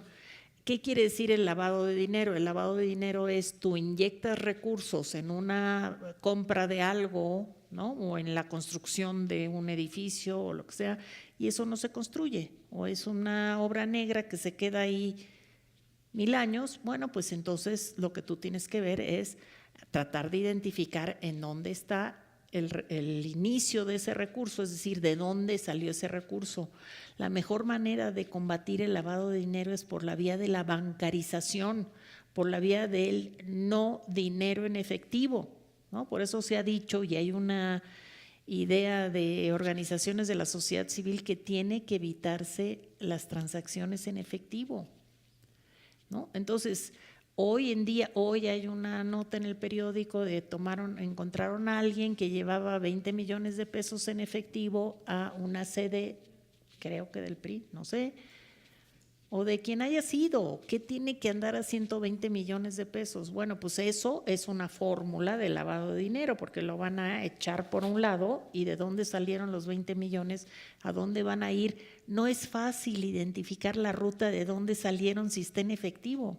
En cambio, si está en una cuenta bancaria o si está en una tarjeta de crédito, entonces sí lo puedes identificar. Entonces, creo que el inicio de las investigaciones de lavado de dinero tienen que ver con lo que hace Hacienda, tanto por la parte del SAT de identificar si hay algún tipo de facturas falsas, como la parte de la inteligencia financiera, ¿no? Que son asuntos de inteligencia, eso pues que tiene que ver con ver si hay una empresa que de repente surge, qué tipo de actividad está haciendo, si esa actividad corresponde con lo que la empresa registró como lo que era su función, o no corresponde, o está haciendo otras cosas.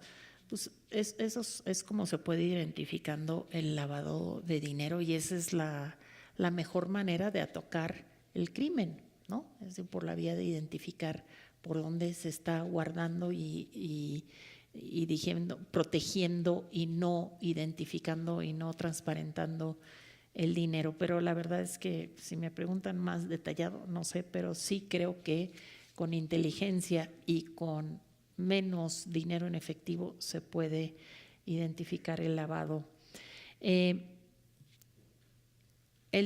No sé, puse titular de una dependencia, ¿qué sería eso? Debe de ser sobre qué tanto se puede investigar al titular de una dependencia cuando hay algún tipo de falta o algún tipo de caso de corrupción. Pues tiene que ver con que tú puedas identificar cómo es que se da un proceso. Por ejemplo, la estafa maestra. En la estafa maestra sabemos que de Sedesol, de Sedatu, de varias de esas dependencias gubernamentales se hacen contratos con universidades, ¿sí? Puede ser que el que firmó el contrato sea, les voy a decir, el director de administración. Bueno, el director de administración va a ser el que investiguen, ¿verdad? Porque él fue el que firmó. Pero él firmó respondiendo a una instrucción, supongo que de su superior, ¿no? Entonces, en realidad, en la estafa maestra, los que están involucrados pues son los titulares de las secretarías que… Ahora, no, yo ni firmé. Fíjense, cuando le dicen al señor Ruiz Esparza, el de Comunicaciones y Transportes, sobre el tema del socavón, del Paso Express, y de que si se hicieron bien las contrataciones o no, cómo es posible que a las 3 semanas de inaugurados, ¡pum!, se hace un hoyo espantoso y mueren 2 personas. Y él dice, pues yo ni firmé ese contrato.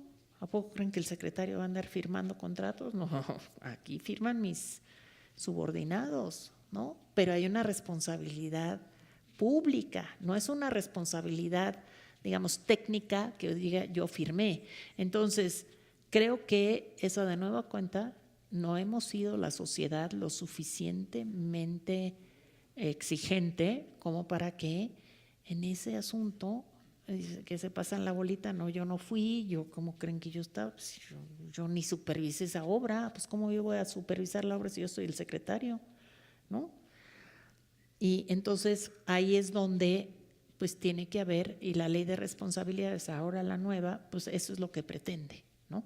Que no haya solamente una responsabilidad inmediata del que firma, sino una responsabilidad pública del que es el titular. En Europa, en otros lugares, cuando pasa algo así, el primerito que renuncia es el titular. O sea, no espera que le hagan la investigación, y igual se la hacen, pero va a ser el que renuncie porque tiene una responsabilidad frente a eso que se hizo de manera inadecuada en su propia gestión, aunque haya sido un subordinado. ¿Conoce cómo opera lo del SAT? Supongo que tiene que ver con lo de la empresa maestra. Sí, es como el SAT lo que ha ido haciendo ahora es tratar de identificar con claridad y publicar cuáles son las empresas que identifica como empresas fantasma, para que la gente, las dependencias, o sea, la gente en general no contrate con ellas. ¿Qué es lo que están haciendo algunas dependencias públicas? Y esto es algo que hace el INE. Ahorita alguien me dijo que si era confiable el INE. El INE lo que hace es, el INE necesita comprar, imagínense, cualquier cantidad de cosas, ¿no? Desde para armar las urnas, comprar el papel especial para las boletas, porque no es cierto eso que andan diciendo, de que a ti te dan una boleta ya tachada, tú te la llevas y la intercambias por la boleta que te dan en la casilla y así compruebas que votaste por A. No, eso no se puede hacer porque el papel de la boleta es un papel que tiene no sé cuántas pruebas de agua y pruebas de quién sabe qué. O sea, es muy caro. No lo puedo fotocopiar y hacerle ahí hacer como una copia de boleta. No, antes sí se podía, ahora hay 28 candados. Entonces, ¿cómo es que se van sabiendo estas operaciones? Pues justo a través de es decir, el SAT se ha vuelto más eficaz porque ahora todo corre por la vía de facturación electrónica. Esa es la verdad. Ahí es por donde él puede identificar. Pero sí tiene que ver si esa factura que dice empresa localizada en la avenida 18, sí efectivamente está en la avenida 18. ¿No? Y entonces buena parte de las cosas que tiene que hacer el SAT, porque las empresas fantasma también sirven para evadir impuestos, ¿no? Es decir, yo me registro como una empresa que hace A y a la hora que tengo que pagar los impuestos desaparezco la empresa y ya no pagué nada, ¿no? Y todo ese año me lo pasé en ceros, ¿no? No pagué impuestos, aunque obtuve recursos, aunque obtuve ganancias de las actividades que hice, y entonces ahí el que está perdiendo dinero pues es el SAT, ¿no? Entonces al SAT le interesa que no haya empresas fantasma. Entonces eso es lo primero, pero de nueva cuenta tiene que actuar el SAT y tiene que actuar otras autoridades, no puede ser solamente el SAT. El SAT lo que tiene que ver es que no evadan impuestos, eso es lo que a él le interesa. Pero ya si hay lavado de dinero, si hay cosas, pues ahí tiene que entrar la autoridad penal, ¿no? La Procuraduría es la que tiene que hacer ese tipo de investigación. Entonces ahí es donde tú ves que no es suficiente con lo que puede hacer el sistema de administración tributaria, pero los 10 años que lleva el SAT con esta nueva forma de captar impuestos ha permitido que se incrementen sensiblemente su captación de impuestos y sobre todo que tenga un mejor control, pero no acaba ahí. Mientras yo no tenga claro quiénes son las dependencias gubernamentales que contratan con las empresas fantasma y eso también sea público. ¿Y por qué no se publica? Pues no es porque las entidades gubernamentales no tengan que decir con quién contratan, es porque mientras no acaben de investigar a estas empresas que identifican como fantasmas y ver si tienen algún tipo de ilícito, entonces tampoco pueden andar ventilando qué tipo de funciones están haciendo, sino hasta que se acabe de investigar de manera completa. Como ciudadano, ¿qué es lo que podemos hacer frente a la corrupción? Yo creo que lo podemos hacer es siempre informarnos más. Así, pues, un ciudadano más informado es siempre un ciudadano a lo mejor pues más preocupado, ¿no? Porque el que más se informa se preocupa más, pero pues es un ciudadano que puede denunciar con causa y no solamente denunciar como deporte nacional, ¿no? Porque pues sí nos gusta mucho denunciar, pero hay que denunciar con conocimiento. Entonces yo creo que la mejor manera es con información, sabiendo qué pasa, y cuando uno está dentro de una entidad y ve algún tipo de desvío, pues hay que denunciarlo, pero siempre que te protejan, ¿no? Por eso tendríamos que ir hacia una norma, una ley que proteja a los denunciantes. ¿Sí? Suena muy feo lo de denunciantes, ¿no? Porque parece que a uno no le gusta ser denunciante, pero digamos a alguien que dice que fue testigo de algún tipo de desviación de recursos.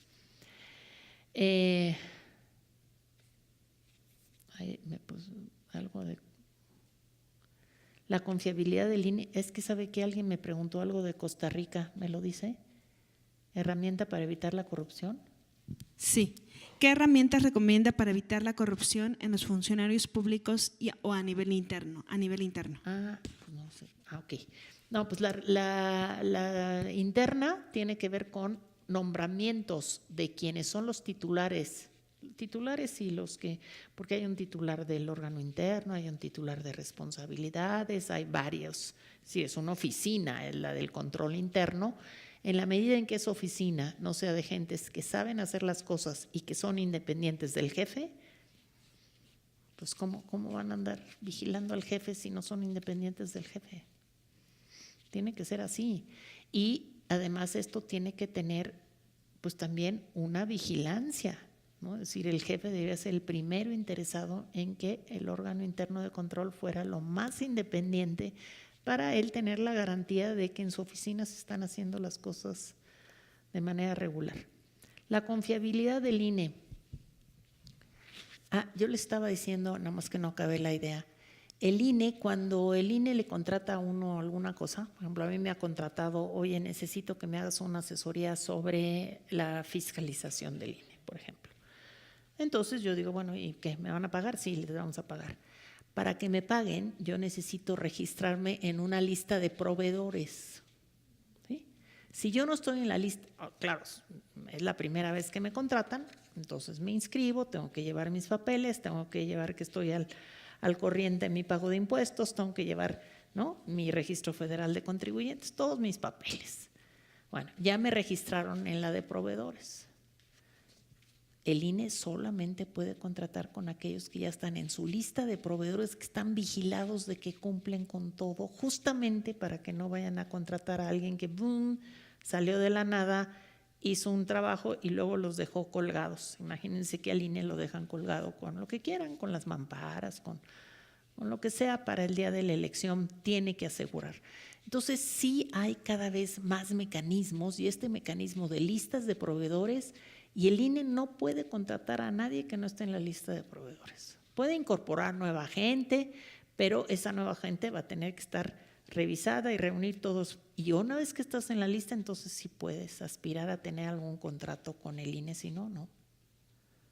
Y eso pues tendría que ser algo que se hiciera pues, en todas las entidades. Yo supongo que en la UNAM hay algo así, ¿verdad? Sí, ¿verdad? Me dice Mirna que en la UNAM también hay una lista de proveedores.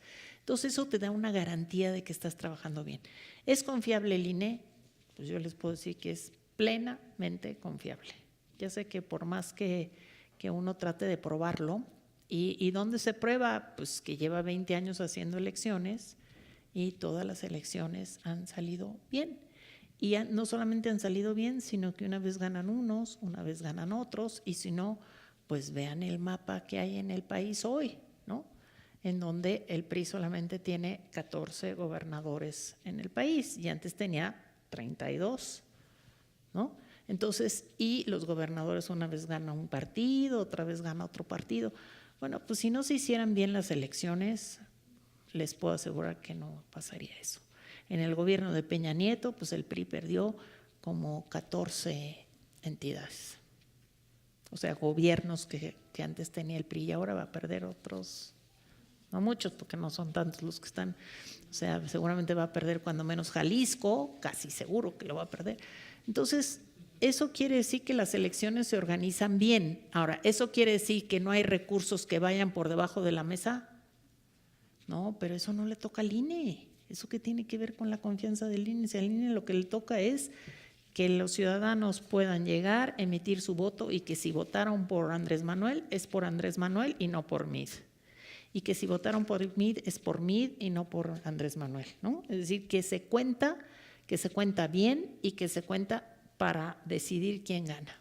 Eso lo hace el IFE antes y el INE hoy y está archiprobado. Internacionalmente, el INE es una de las instancias administradoras de elecciones más reconocidas. Entonces, es plenamente confiable.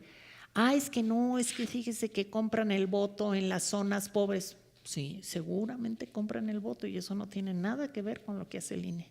Eso le toca a la autoridad penal, a la que investiga los delitos, a la FEPADE, a la PGR. Ni modo de que el INE sea también la FEPADE y la PGR. Pues, ¿cómo? Pero es que es compra de votos y los votos es una cosa electoral y el INE es la autoridad electoral, sí, pero es la autoridad electoral para que tú emitas tu voto y se cuente tu voto. Eso es lo que le toca al INE. Bueno, y que los partidos, como reciben recursos públicos, pues que los recursos se informen bien. Pero las trapacerías que se hacen en el país, pues eso no les toca al INE. O sea, no les toca al INE y sin embargo todo el mundo se lo reclama, ¿no? Es que el INE no ha logrado controlar que no se compre el voto. Pues no, ni lo va a controlar porque no le toca. Entonces, lo que sí le toca es vigilar que los ciudadanos puedan llegar a la urna y puedan emitir su voto, si quieren, ¿no? Si no quieren, pues no. Y eso está plenamente garantizado. Yo la verdad es que hay veces que no entiendo por qué hay tantas dudas sobre el INE. Porque si dijeran, bueno, no, es que sigue ganando el PRI irremediablemente, bueno, puedo tener unas dudas, ¿no? De qué está haciendo. Pero pues no, gana el que la gente quiera, ¿no? Ahora, cuando no gana el que a mí me gusta, cuando no gana, yo digo, pues es la culpa del INE. Pues ¿cómo que no ganó el que yo quería? Pero no. Bueno, no sé si hacemos una última ronda, Mirna, perdón, porque si no sigo yo hable y hable. Claro que sí. Acá. A ver. Bien, doctora, buenas tardes nuevamente, Osvaldo Biarco. Muchas gracias. Nada más para arreglar. complementar sus acertados comentarios referente a lo que es el lavado de dinero. Hace rato por ahí una de las preguntas era cómo se identificaba el lavado de dinero por parte de Hacienda. Anteriormente, antes de que se creara las unidades de investigación financiera que trabaja un grupo del SAT junto con la PGR, normalmente Hacienda trataba de identificar defraudación fiscal, que eran las gentes que no pagaban los impuestos, que era el objetivo principal de Hacienda, era tratar de recuperar los impuestos que no se estaban pagando, no era el objetivo principal que tenía normalmente la Secretaría de Hacienda y Crédito Público. Pero precisamente a partir de la proliferación del delito de uso de recursos de procedencia ilícita, que es muy diferente a lo que es la defraudación fiscal.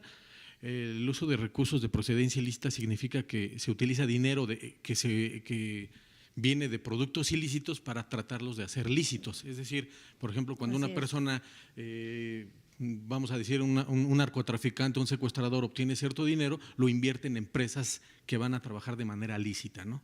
Bueno, Hacienda, ¿cómo podría detectar en este caso el lavado de dinero en las empresas? Precisamente con actividades inusuales, que eso es lo que busca o lo que trata de identificar la unidad de investigación financiera. Por ejemplo, un caso muy práctico sería empresas que normalmente venden mensualmente venden, no sé, por decir un número, 100 millones de pesos, para el siguiente mes está vendiendo 1,000 millones de pesos. Podría ser que tuvieran una venta extraordinaria, pero Hacienda está obligada a verificar ¿por qué? Porque ahí se puede presumir que hubo una inyección de dinero que no venía, que no estaba regularmente anunciado, ¿no? O en su momento, por ejemplo, también cuando se utilizan empresas que están de reciente creación, que realmente acaban de empezar con sus actividades y que de un momento a otro ya están teniendo, reportando ventas exorbitantes, y bueno, es donde Hacienda tiene que ir a hacer verificaciones a esos lugares para ver si efectivamente, por ejemplo, en el caso de un restaurante, está anunciando que está vendiendo, no sé, 20 millones de pesos mensuales, y a lo mejor no se le paran ni las moscas en todo lo que es una semana. Entonces, ahí es donde ese tipo de actividades es las que detecta Hacienda.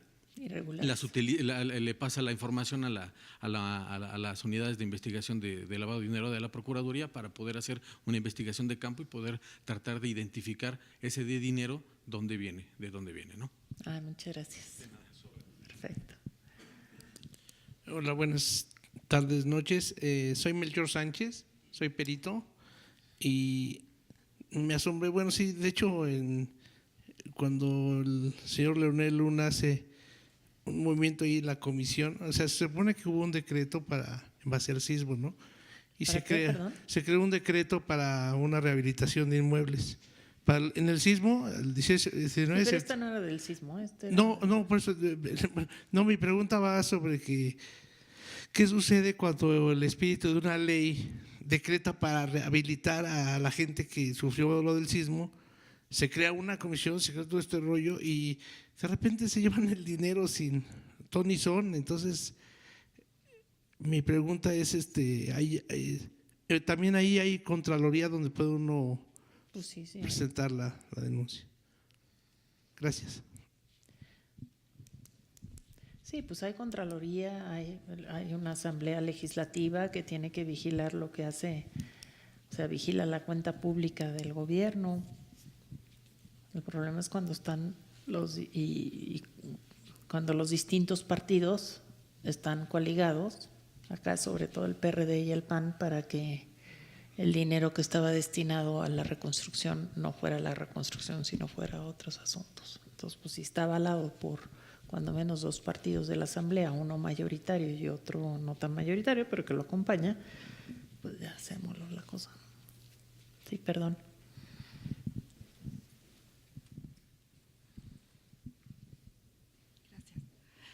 Una pregunta, Adriana Díaz. En este andamiaje del Sistema Nacional Anticorrupción, el Comité Ciudadano que usted presidió en su momento, ¿cómo podrá influir y cuál es el papel? Por lo que estoy viendo ahorita, no encuentro dónde se insertan. Gracias.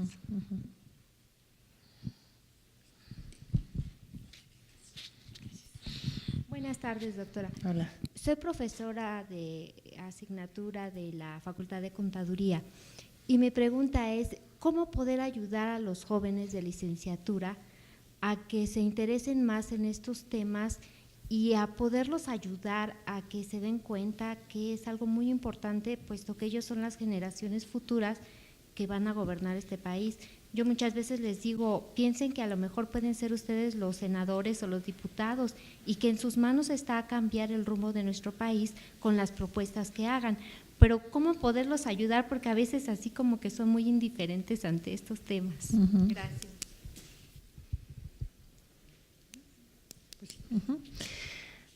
Bueno, a ver, el asunto del sismo, entonces yo creo que una cosa que faltó en la Ciudad de México fue que si se conformó un comité de expertos técnicos en distintas ramas, era un comité totalmente honorífico, no se les pagaba nada, pero había 9,000 millones de pesos que estaban destinados a la reconstrucción y en ese comité se iban a hacer estudios de impacto ambiental, estudios de suelo para ver en dónde se construía, si se había tenido que derribar una unidad habitacional, si se podía hacer una unidad habitacional con 2 pisos más para tener un poco más de… Es decir, todo esto que tiene que ver con un proyecto de reconstrucción, pues lo que pasó es que cuando los diputados, los líderes de los partidos decidieron que ya no iba a ser para eso, sino iba a ser para otra cosa, pues entonces el comité se disolvió, renunció y no pasó nada.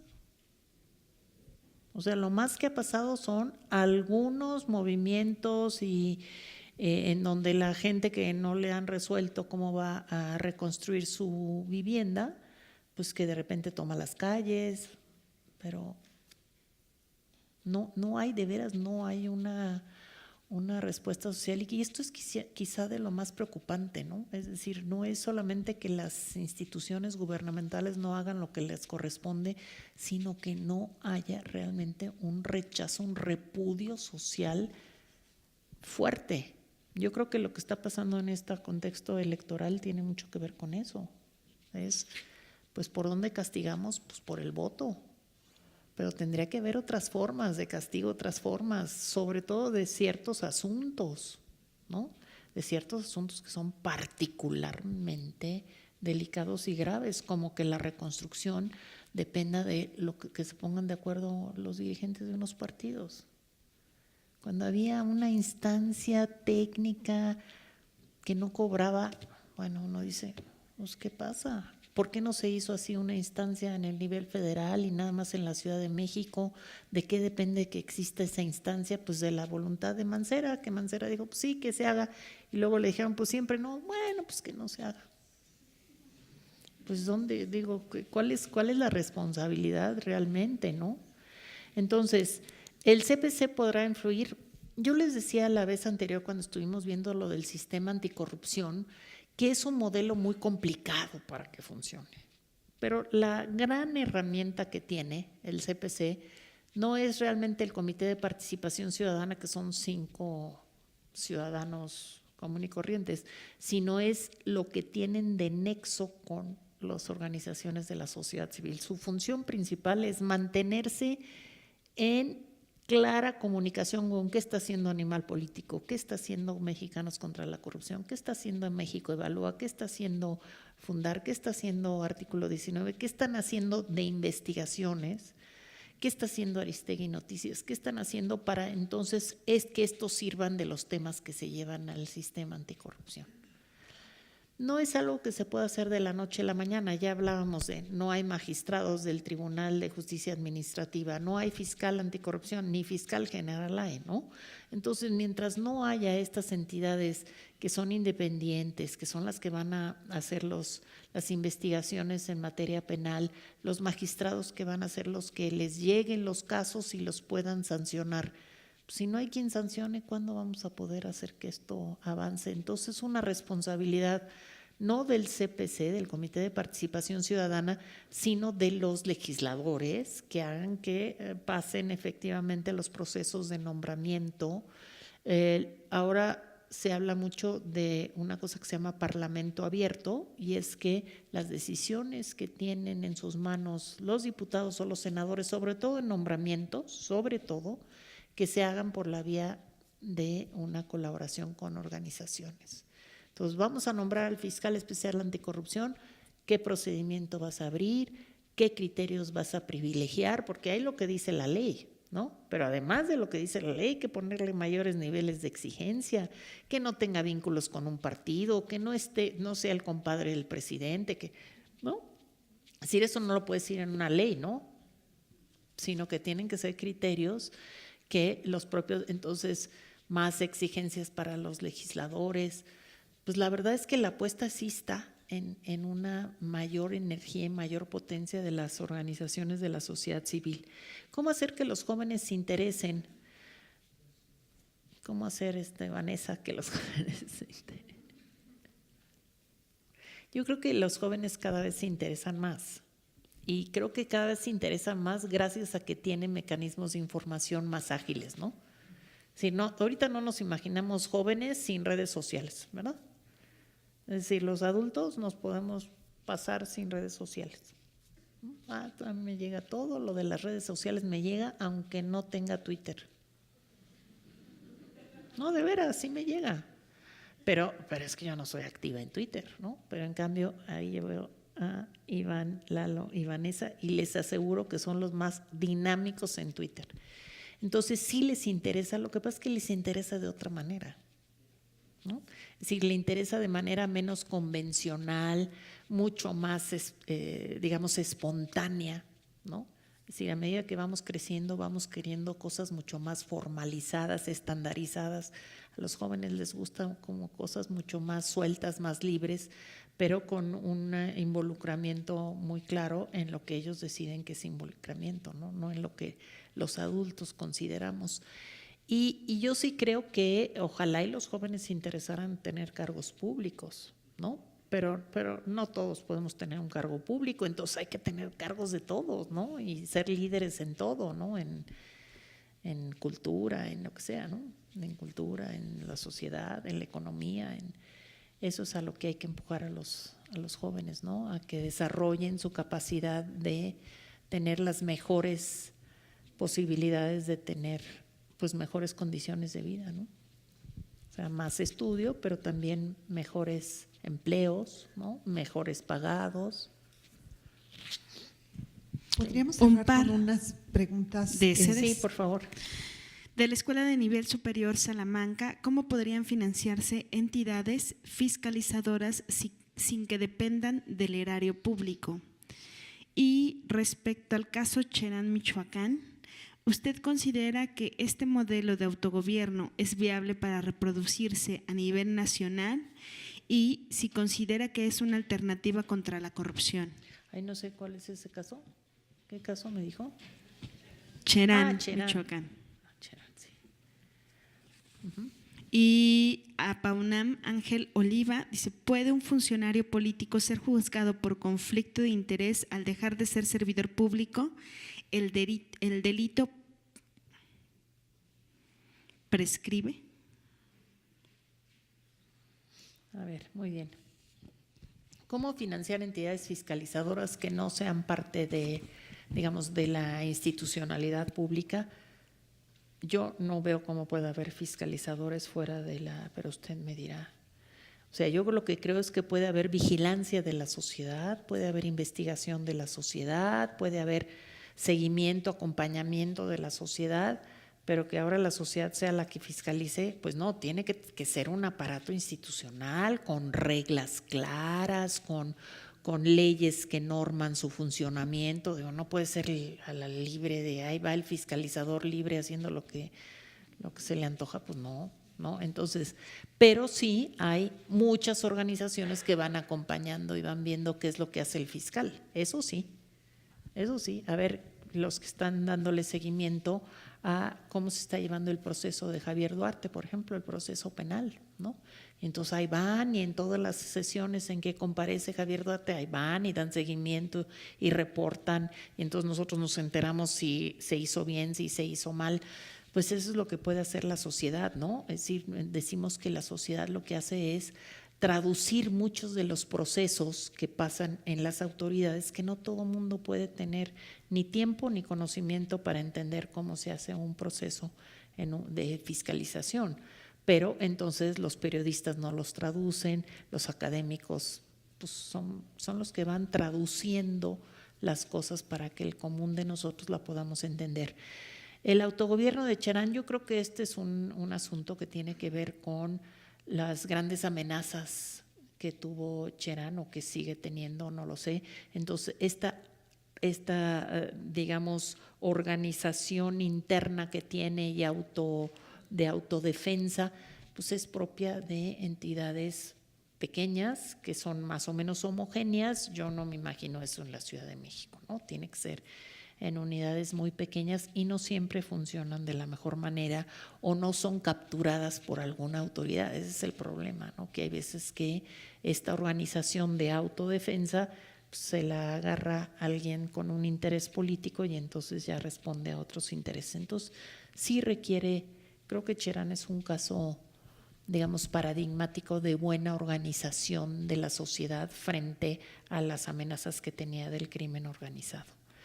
Si un funcionario al dejar el servicio público puede ser, sí puede ser, porque ahora lo que pasa es que los delitos, y usted me va, cuando menos los que tienen que ver con corrupción, el tiempo para su prescripción, es decir, para que ya no se puedan perseguir, para que ya no se pueda, digamos, reclamarle a alguien, se ha extendido. ¿A cuántos años usted sabe? ¿7?